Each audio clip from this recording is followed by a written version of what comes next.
Hey guys, this one is the top 10 features of the Galaxy S21 Ultra, the new beast from Samsung. A brand new year and a brand new flagship with a lot of new hardware. Are the top 10 features enough for you to go for this one, or should you maybe go for one of the others in the range, or maybe even the Note 20? What is Samsung bringing us in this phone that is new and way better than what we currently have? Let's find out. Before we get into that though, make sure to check out NordVPN via the link in the description. I use a VPN every single day for my traffic. This channel wouldn't exist without a VPN, and NordVPN is one I use. So check them out in the link below to see what deals you can get on their VPN. But we come to the first upgrade, and of course it's not a Samsung flagship phone without the absolute best screen technology. Samsung make the best screens. They make screens for the iPhone, and this screen is going to carry on with Samsung's tradition of giving us the absolute best hardware they could possibly put in a phone. Now, the S21 Ultra has way better hardware than the S21 and S21 Plus. In this phone, we are getting literally the best Samsung can use. So we have a WQHD, so that basically means a very high resolution, plus 120Hz refresh rate. So you can use both of those together, and that's something we couldn't do in the S20 Ultra. We can do it now. So you can use a high resolution and a high refresh rate together. But not only that, this screen is using a screen technology called LTPO. So this is the new type of OLED technology, and it's a screen backplane technology. So this really allows for high refresh rates, adaptive refresh rates, and lower power draw. So the S21 Ultra really can go all the way up to 120Hz. It also can go down to a low refresh rate. So you're going to be getting always on displays. And let's say if you're watching a movie when you don't need that high refresh rate, it can be actually turned down to save battery life. But when you're gaming and you need that high refresh rate, it can be turned up for the best experience. This is great technology, and it's something that the Ultra has that the other two don't. But not only that, we're also getting a peak brightness of 1600 nits and a contrast ratio of 3 million to 1. Now the S20 Ultra had a contrast ratio of 2 million to 1. So some big upgrades here. And again, this is just a higher spec'd out screen as compared to the other two phones in this series. Next though, we move to the processor, and I think it's actually good news all around here. So if you're in Snapdragon markets, so that's the US, China, and a couple of others, you will be getting the Snapdragon 888, brand new 5nm chipset. It's looking really powerful. But on the flip side, Exynos markets like Europe, India, and to be honest, most other places in the world, the Exynos 2100, which is the new Exynos chipset, again, that's on a 5nm node as well. So the Snapdragon and the Exynos both on 5nm nodes. That is expected, but the big upgrade really comes with the Exynos, because the Exynos has lagged behind the Snapdragon chipsets for a good few years now, for many reasons. The main one being that Samsung actually used some custom CPU designs, and to be honest, they just weren't really up to scratch. Well, they've scrapped those this year, and they're using the same CPU design as the Snapdragon. So that means obviously that the performance is going to be more or less equal.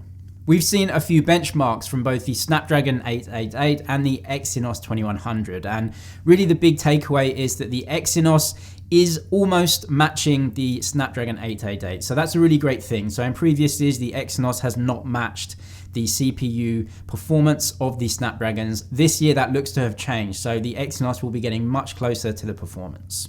Now coming to the battery, the third feature, and on the surface doesn't look to be too many upgrades here. And I would say, yes, actually, there aren't many. It's a 5000 mAh battery with 45 watt fast charging. Of course, we're getting wireless and reverse charge as well, but there aren't really any headline upgrades here. So overall, year over year, this is basically the same, but the difference comes in the chipsets. So we're getting 5nm chipsets here instead of 7nm, which means we should be getting better battery performance overall because they are more efficient. Couple that with the more efficient screen as well. So the S20 Ultra, as I said, just has a less efficient screen technology. There are other factors, including more powerful chipsets, but overall, no battery upgrade was considered necessary by Samsung.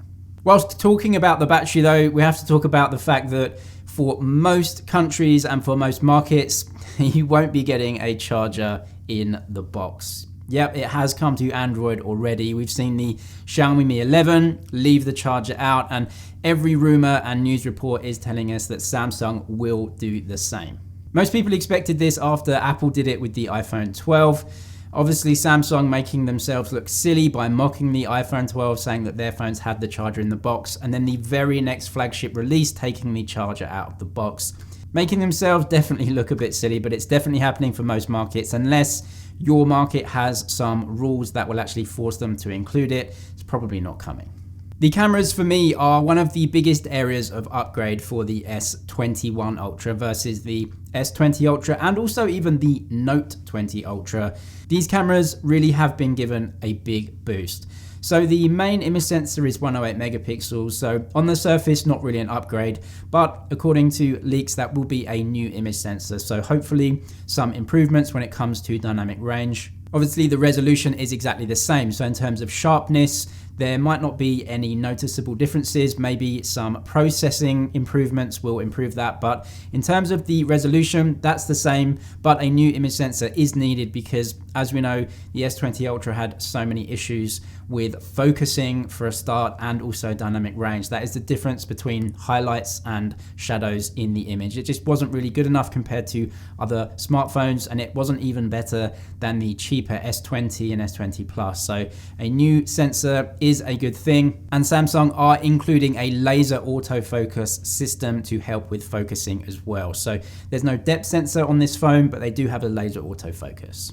The ultra-wide camera is getting an upgrade too. This is going to be a new bit of hardware. It's sticking at 12 megapixels resolution, but a new image sensor. So that means we should be getting some better images in terms of dynamic range and quality overall. There have been some leaks of actual images from the phone, not exactly compared to anything else, but it gives us a first look of what the images could look like from retail units.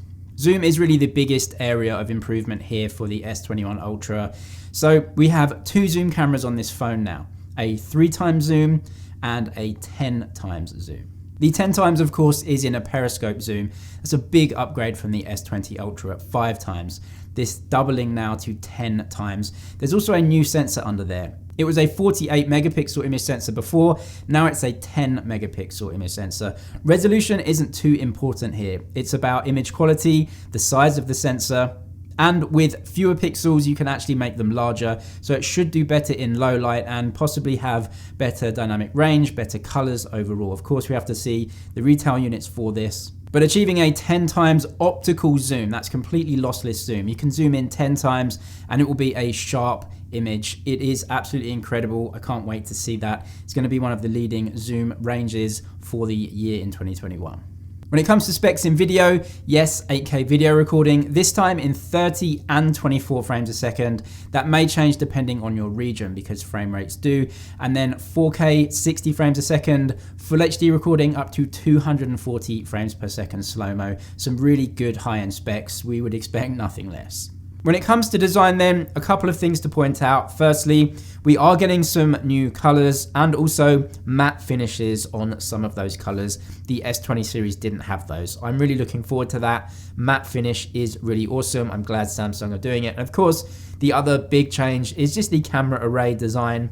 I think Samsung have done really well here. It's new, it's different, it's kind of unique. No one else is really doing this kind of design, and I'm glad that Samsung have changed things up a little. I really like the way that the bezel goes into the camera array. Now the S21 and S21 Plus, they'll have way more colors and they'll actually have some colored bezels as well. When you go up to the Ultra, it's gonna be a little bit more plain. They'll be sticking to metal edges and kind of the more boring colors. So if you do want to spice things up, maybe get that Phantom Violet with the bronze edges, then you'll have to go down into either the S21 or the S21 Plus. And the next big feature, another feature that no S phone has ever had before, and that is S Pen support. This again is an exclusive feature to the S21 Ultra. So the 21, 21 Plus not getting support. Now, there won't be an S Pen in the phone. There won't be a cavity that the S Pen goes into that you can pop it in and out of, but the phone itself will have S Pen support. So for many consumers who don't really have a use for the S Pen, this won't be an issue at all. But there have been rumors that Samsung will include an S Pen and S Pen cases with some pre-orders as a choice. So if you really do want the S Pen and you think actually the Note series maybe is getting discontinued at some point, so I want to buy an S21 Ultra with the S Pen and sort myself out for a few years, then that will be offered as a pre-order bundle according to some leaks. And the next one is support for ultra wideband. So this is something that Samsung are going to push a little bit during the launch. We've seen some leaks of some AirTag type devices or Tile type devices that should be coming alongside the S21 phones. This is a special chip going into the S21 Ultra and also the S21 Plus. Apparently the S21 not getting this chip. So in the future, you'll be able to locate those tiles very, very accurately, but also use it for many other things like unlocking your front door or unlocking your car if it supports that. Coming to the selfie camera, and no upgrades on this one. It's a 40 megapixel image sensor, the same as we had on the S20 Ultra. I'm okay with that. It was a really good image sensor. It had good image quality, good stabilization in video, good dynamic range, and I think that the images from that are very natural. So I'm happy for them to use that one again. Just give me some upgrades when it comes to image processing from those brand new chipsets.